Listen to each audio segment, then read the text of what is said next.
The empty Empire Jackson Harrington stood at the edge of his penthouse balcony, 42 floors above Seattle's glittering waterfront. The city lights reflected off the dark waters of Puget Sound, mimicking the stars that were too faint to compete with urban brightness. At 43, he had amassed a fortune that placed him among the wealthiest tech entrepreneurs in the country. His company, Harrington Innovations, had revolutionized sustainable energy storage systems, making him both rich and, ironically, the darling of environmental circles. Yet as he sipped his 30-year-old scotch, the emptiness of his success echoed in the vast, immaculately designed space behind him. The minimalist furniture, carefully selected artwork, and smart home system that anticipated his every need, all of it felt like stage props, in a live performance that had no audience that mattered. "Mr. Harrington," his personal assistant's voice came through the intercom. "Your car is ready for the Ocean Conservation Alliance Gala." Jackson sighed.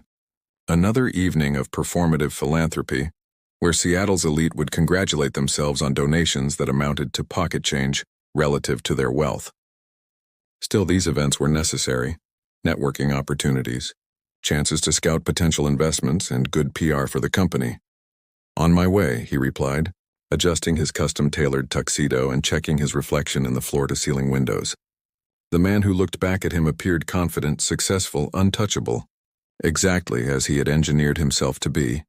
The gala was held at the newly renovated aquarium, an appropriately themed venue for an ocean conservation fundraiser. As Jackson entered, he was immediately greeted by familiar faces. Other CEOs, politicians, celebrities, all with practiced smiles and rehearsed pleasantries. "Jackson, magnificent to see you," boomed Vernon Whitaker, a venture capitalist whose friendship extended exactly as far as potential profit margins. "Have you seen the new Marine Research Wing? Your contribution made it possible, they tell me." Jackson nodded politely, accepting the champagne a server offered. "I should check it out." "Excuse me." He moved through the crowd with practiced ease, shaking hands, making promises of lunches that would never happen, and deflecting subtle inquiries about his company's next moves. It was a dance he had perfected, one where every step was calculated for maximum benefit. That's when he saw her. She stood beside the large central tank, seemingly oblivious to the socialite circus around her. Unlike the other women in designer gowns dripping with jewels, she wore a simple blue dress that moved like water when she gestured animatedly to a small group of listeners. Her dark hair was pulled back in a practical style, and she wore no jewelry except small silver earrings shaped like seahorses. Curious, Jackson drifted closer. "The coral restoration project has shown remarkable success," she was saying, her voice passionate rather than performative. "We've seen a 30% increase in marine biodiversity in just 18 months. That's not just good science, it's hope. Dr. Winters has been pioneering these methods despite limited funding," added an older man beside her, clearly a colleague. "Imagine what could be accomplished with proper investment." Jackson recognized an opening when he saw one. He stepped forward smoothly. "That sounds like a conversation I should be part of," he said, extending his hand. "Jackson Harrington." The woman looked at him, and Jackson experienced something unfamiliar: the sensation of being truly seen, assessed not for his wealth or influence, but simply as a person. Her eyes were the deep blue-green of the ocean itself. "Dr. Nora Winters," she replied, her handshake firm and brief. "Marine biologist. And yes, I know who you are, Mr. Harrington. Your energy storage systems are quite impressive, though I have questions about the deep-sea mineral extraction your suppliers engage in." Jackson blinked, caught off guard by the direct challenge. People rarely questioned him at these events. They sought his approval, his funding, his connection. "Perhaps we could discuss those concerns," he recovered smoothly. "I'm always interested in environmental impact assessments." "Are you?" Nora asked with a slight skepticism that, again, few dared show him. "Because I've sent 3 detailed reports to your sustainability department over the past year. The responses have been diplomatic but insubstantial." For the first time in years, Jackson felt genuinely intrigued by a conversation. This woman clearly didn't care about his wealth or status. She wanted answers, solutions, something real. As the evening progressed, Jackson found himself following Nora from exhibit to exhibit, listening as she explained her work with passion that made his own carefully constructed ambition seem hollow. She spoke of the ocean as if it were a living entity deserving of respect, rather than a resource to be managed and exploited. "Why marine biology?" he asked during a rare moment when they were relatively alone beside a mesmerizing jellyfish display. Nora smiled, and the genuine warmth of it struck Jackson like a physical force. "Because the ocean reminds us how small we are," she said simply. "No matter how much power or wealth humans accumulate, the sea puts everything in perspective. I find that humbling and necessary." When the gala ended, Jackson did something he never did. He asked for her contact information rather than having his assistant follow up. "What for?" Nora asked bluntly. "I'd like to discuss potential funding for your coral restoration project," he said, falling back on the safe territory of transaction. Nora studied him for a long moment. "Mr. Harrington, if you're genuinely interested in our work, you can attend our public presentation at the university next week. If you're looking for a tax write-off or good publicity, there are easier conservation projects that will ask fewer difficult questions." With that, she handed him a simple business card and walked away, leaving Jackson Harrington, a man accustomed to people accommodating his every whim, standing alone with the unfamiliar sensation that he had just encountered something his money couldn't easily acquire: authenticity. That night, back in his empty penthouse, Jackson found himself looking at Nora's plain business card, rather than the contracts and projections that usually occupied his evenings. For the first time in years, he felt a stirring of something beyond ambition or achievement: curiosity about a person rather than a potential acquisition. Calculated pursuit. Jackson Harrington was not accustomed to being dismissed. As he sat in the back row of the university lecture hall the following week, he felt oddly out of place in his casual attempt at inconspicuous clothing: a simple button-down shirt and slacks that probably cost more than a graduate student's monthly stipend. He'd come alone, without his usual entourage of assistants and security, a decision that had visibly concerned his chief of staff. The room was filled with students, academics and environmental enthusiasts, none of whom paid him any special attention. It was a novel experience for a man whose entrance typically caused ripples of recognition and deference. When Nora Winters took the stage, Jackson understood why he'd been unable to forget their brief interaction. She commanded the room not with power or intimidation, tools he knew well, but with genuine passion and expertise. Dressed in practical khakis and a blue Oxford shirt with rolled-up sleeves, she spoke about coral reefs with the reverence others reserved for fine art or ancient temples. "These ecosystems support approximately 25% of all marine species," she explained, showing stunning photographs of vibrant underwater landscapes. "Yet we've lost nearly 50% of the world's coral reefs in the last 30 years. This isn't just an environmental tragedy. It's a humanitarian crisis waiting to happen." For 90 minutes, Jackson listened as Nora outlined her research team's innovative approaches to coral restoration. Her methods were scientifically rigorous yet explained with clarity that made complex biology accessible. What struck him most was how she discussed funding challenges without complaint or solicitation, simply as factual obstacles to be navigated in pursuit of the work that mattered. When the presentation ended, Jackson remained seated as students and faculty surrounded Nora with questions. He watched her engage with each person thoughtfully, giving the same attention to first-year undergraduates as to distinguished professors. "Not what you expected from a university research presentation?" a voice asked beside him. Jackson turned to find an older man with sun-weathered skin and kind eyes studying him with amusement. "Professor Thomas Rivera," the man introduced himself, extending a hand. "Nora's former advisor and current collaborator." "Jackson Harrington," he replied, shaking the offered hand. "I know," Thomas chuckled. "We don't get many billionaires at our departmental talks." "She's something special, isn't she?" Jackson nodded, uncharacteristically hesitant. "Her work is impressive." "It's not just the work," Thomas said, his gaze returning to Nora. "It's her integrity. 3 major corporations have tried to recruit her with ridiculous salaries. 2 foundations offered her prestigious positions with guaranteed funding. She turned them all down because they wanted to control the research direction, or use it primarily for publicity." Jackson felt an uncomfortable twinge of recognition, considering his own initial motivations for approaching her. "How does she fund her projects?" he asked. "Grants mostly. Crowdfunding from environmental groups. University resources, though those are increasingly limited. Thomas explained. We do a lot with very little. That's marine biology for you. Champagne questions on a beer budget. After the crowd thinned, Jackson approached Nora. Her surprise at seeing him seemed genuine. Mr. Harrington? She acknowledged. I didn't expect you to attend. You invited me, he reminded her. I did, she admitted with a small smile. But people like you usually send someone to take notes rather than coming themselves. People like me? He echoed, unused to being categorized. Busy, important people with empires to run? She clarified without a hint of either judgment or admiration. It was simply a factual observation. I found your presentation compelling, Jackson said. I'd like to discuss how Harrington Innovations might support your work. Nora gathered her materials, considering him. There's a cafe across the quad. I have 30 minutes before my next meeting. The cafe was a bustling student hangout with mismatched furniture and chalkboard menus. Jackson couldn't remember the last time he'd been in such an unpretentious establishment. When he tried to pay for their coffee, Nora gently waved him away. University account, she explained. We get a faculty discount.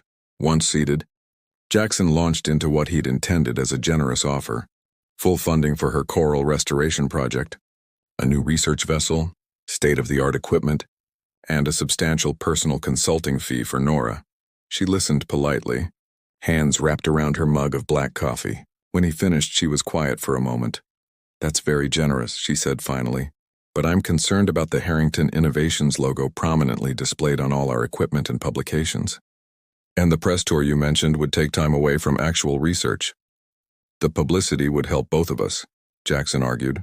It would raise awareness for coral conservation and showcase my company's environmental commitment. Is that commitment genuine? Nora asked, looking directly at him. Because if you're serious about marine conservation, I have a different proposal.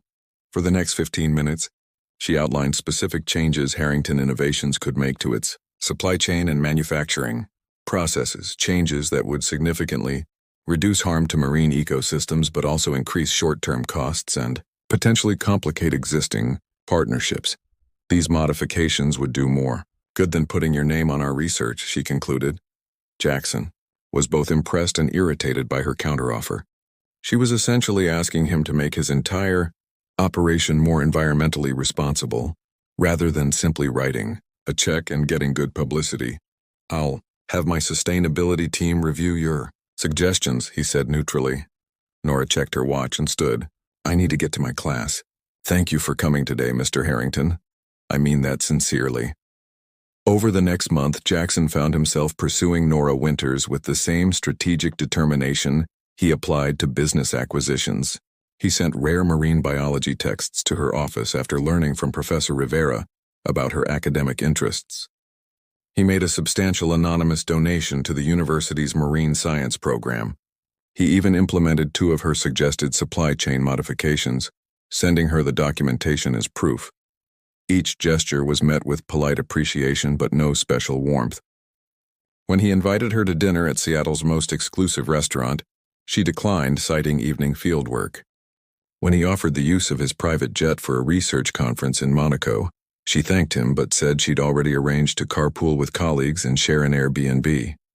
It was maddening. Jackson had never encountered someone so completely immune to the trappings of wealth. His usual tools of influence, luxury, exclusivity, financial power, seemed to have no effect on Nora Winters. You're approaching this wrong, his sister Olivia told him during one of their rare phone conversations. As the only person who had known him before his success, she was also the only one who spoke to him with complete honesty. Approaching what wrong? He asked defensively.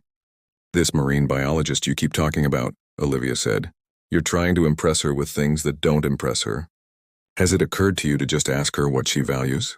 The question lingered with Jackson as he stood once again on his penthouse balcony that evening. Below him, the city continued its relentless pace, people rushing to acquire, achieve, advance. For the first time, he wondered if he'd been running on the same hamster wheel, just with a more expensive view. The next day, he sent Nora a simple email. I'm clearly missing something important. Would you be willing to show me your work firsthand? No publicity, no strings attached. Just my time and attention. Her reply came hours later. Our team is conducting fieldwork at the Coastal Research Station this weekend. If you're genuinely interested, you're welcome to join. Bring waterproof boots, clothes you don't mind getting dirty, and realistic expectations. Nora. As Jackson packed a bag for the weekend, selecting items from the neglected casual section of his closet, he realized he was investing more personal effort in pursuing Nora's approval than he had for any business deal in recent memory. More troubling was the recognition that, for the first time in years, he had no calculated endgame in mind.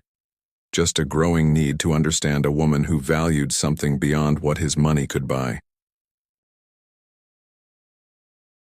Breaking foundations, Jackson returned to Seattle physically exhausted but mentally invigorated. The storm had kept the research team stranded at the coastal station for 3 days. 3 days without business calls, without assistants managing his schedule, without the constant hum of deals and decisions that typically filled his hours. In that forced pause, something had awakened in him. Conversations around lamplight had revealed more about Nora, her childhood in a small fishing town, her decision to pursue marine biology despite pressure to choose a more lucrative field, her quiet determination to make a difference in a world increasingly indifferent to environmental collapse. Each revelation had only deepened his fascination. More surprisingly, Jackson had found himself sharing pieces of his own story he rarely acknowledged. The financial insecurity of his youth, the driving fear of returning to that precarious existence, the gradual isolation that had accompanied his success. Nora had listened without judgment, asking questions that made him reconsider assumptions he'd held for decades. When they'd finally parted ways at the university parking lot, she'd simply said, "You know where to find us," with a warmth that suggested he would be welcome. Now, as his private elevator ascended to the penthouse, Jackson felt the familiar weight of his empire settling back onto his shoulders. Hundreds of messages waited for his attention. Market fluctuations had occurred in his absence. Decisions had been delayed, awaiting his input. "Welcome back, Mr. Harrington," his home system greeted him as the doors slid open. "You have 73 urgent messages and 16 meeting requests. Your executive team has scheduled an emergency board call for 4 p.m. today." Jackson frowned. Emergency was not a term his leadership used lightly. As he showered and changed into a suit that now felt oddly constraining after days in field clothes, Jackson reviewed the situation through his tablet.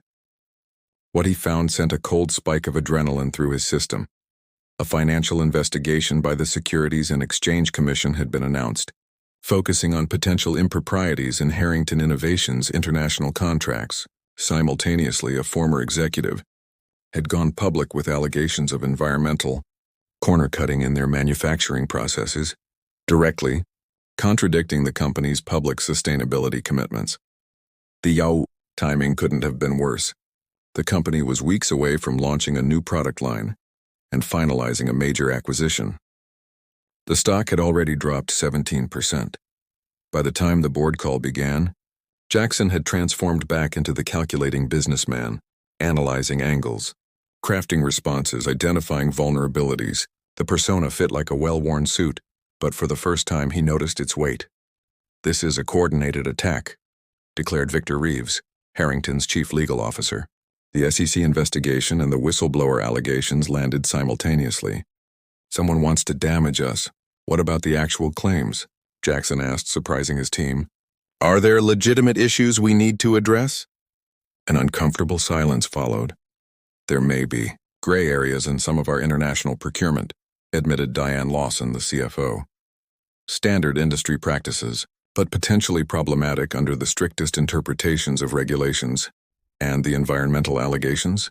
Marcus Chen, head of manufacturing, cleared his throat. "We've been operating within legal requirements, but some of our suppliers might not meet the standards we promote in our sustainability reports." Jackson felt a bitter taste in his mouth. These were exactly the issues Nora had raised in their first real conversation, the concerns he had promised to address but had ultimately delegated to departments instructed to maintain profitability above all. "I want a complete internal audit," he said firmly. "Full transparency. If we've made mistakes, we acknowledge them and fix them." "Jackson," Victor cautioned, "that approach could increase our liability exposure significantly. The standard playbook is to deny delay through legal challenges and quietly settle if necessary." "I'm not interested in the standard playbook," Jackson replied, thinking of Nora's unwavering integrity. "We built this company on better energy solutions. If we've compromised our values for profit margins, that needs to change."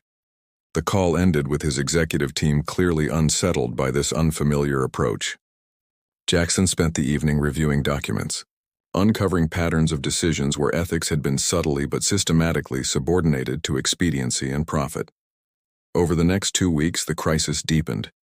Major partners began distancing themselves from Harrington Innovations. Investors demanded reassurances. Media outlets ran speculative pieces about the company's future.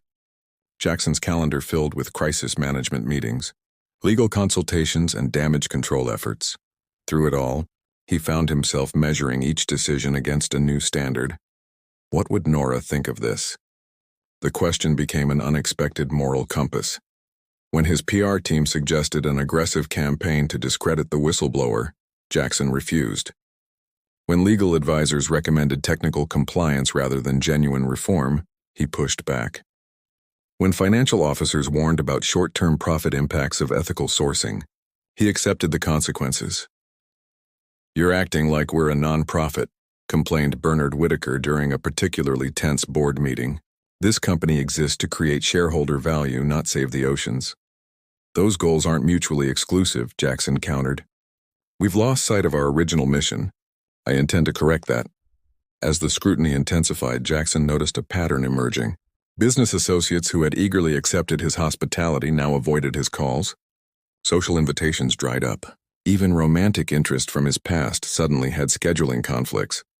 The fair-weather nature of these connections shouldn't have surprised him, yet the swift abandonment stung more than he had anticipated.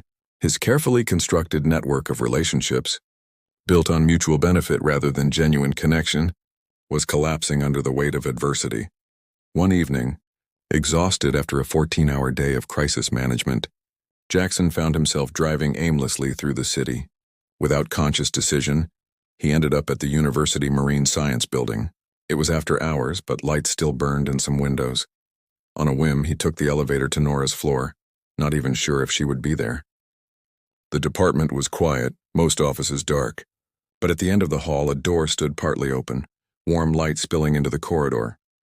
Jackson paused in the doorway. Nora sat at her desk, surrounded by papers and specimen samples, completely absorbed in her work. For a moment he simply watched her, the careful precision of her movements, the slight furrow of concentration between her brows, the absolute presence she brought to her task. She looked up suddenly, seeming to sense his presence. Surprise registered on her face, followed by something warmer. "Jackson," she said, setting down her pencil, "I've been following the news." He didn't ask how she knew why he was there or offer platitudes about the situation.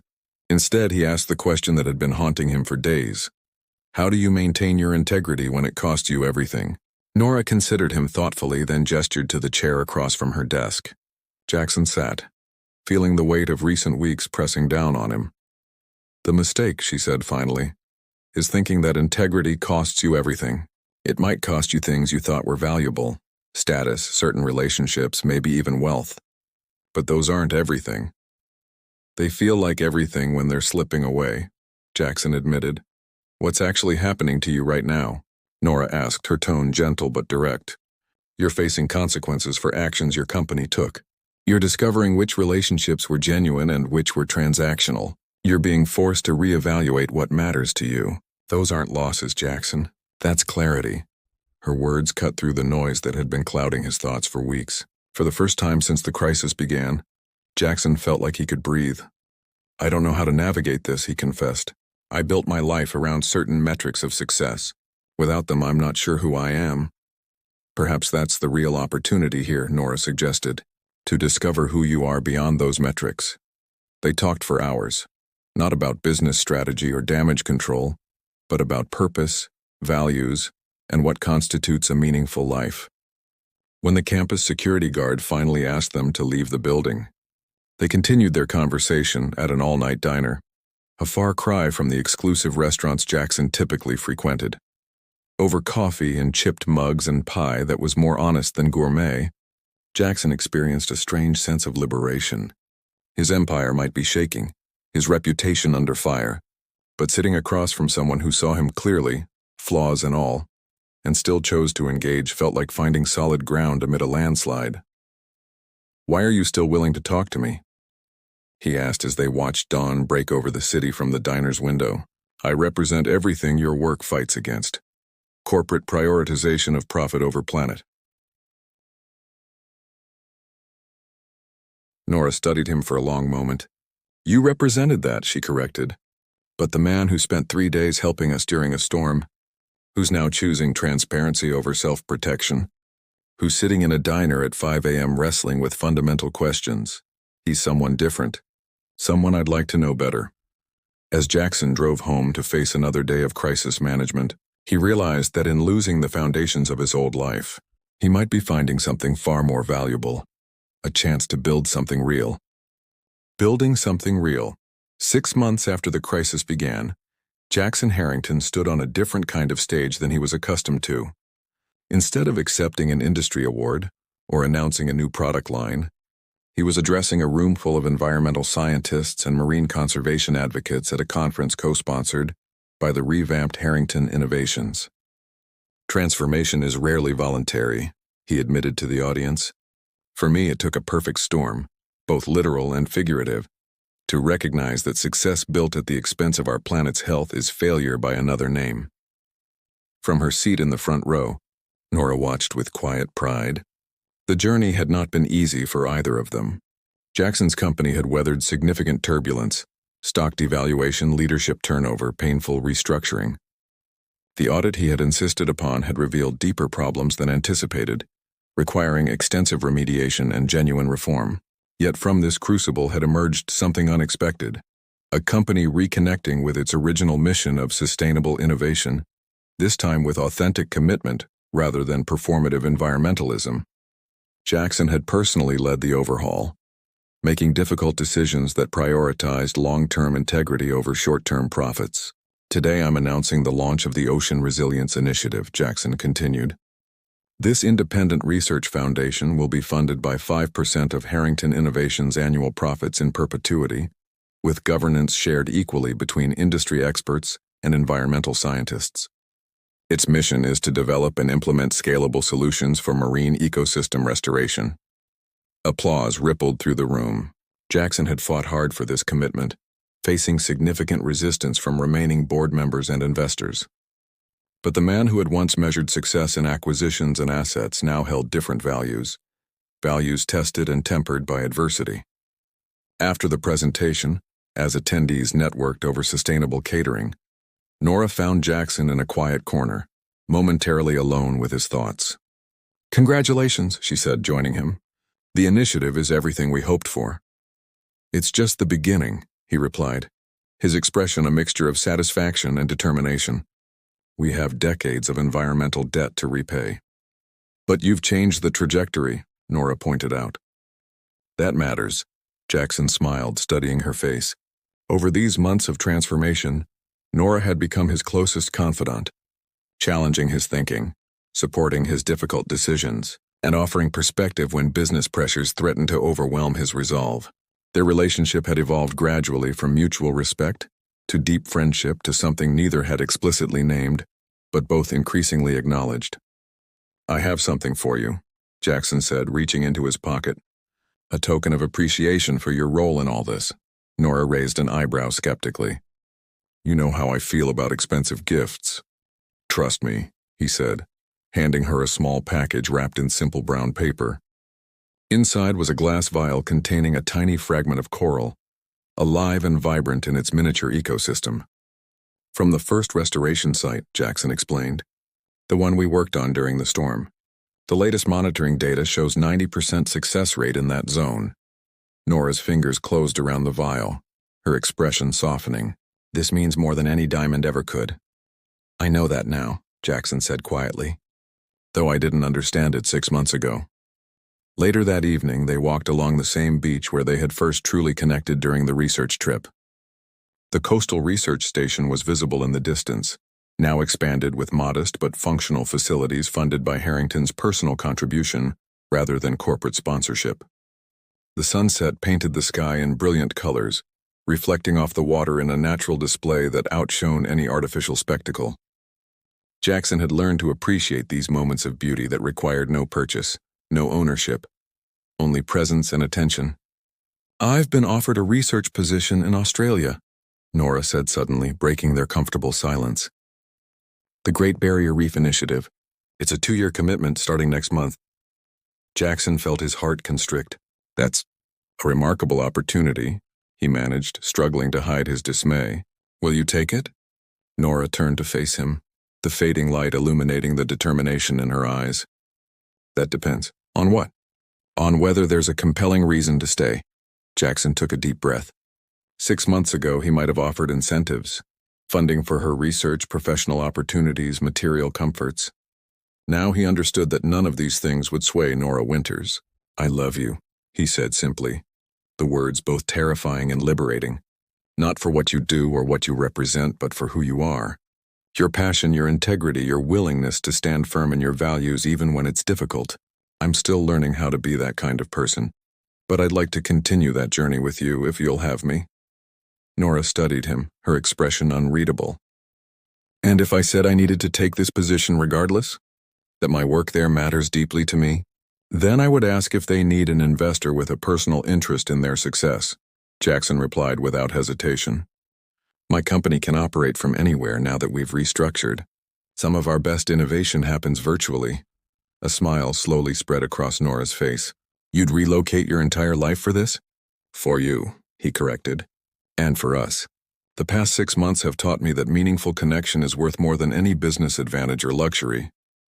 "What about your empire?" she challenged, though her tone had softened. "It was always empty," Jackson admitted. "I built it believing it would fulfill something in me, but it just created a larger void. Real fulfillment, I've discovered, comes from purpose and connection, things I found with you." The wind picked up, carrying the salt scent of the ocean around them. Nora stepped closer, her hands finding his. "I turned down the Australia position last week," she confessed. "I realized something too important was happening here. Not just with the initiative or the research, but between us. I wasn't ready to walk away from that possibility." Relief and joy coursed through Jackson. "So what happens now?" "Now," Nora said, her eyes reflecting the last light of sunset. "We build something real. Not with gold or diamonds or corporate assets, but with trust and time and shared purpose." As twilight settled over the coastline, Jackson Harrington, once defined by wealth and acquisition, found himself rich in ways his former self could never have comprehended.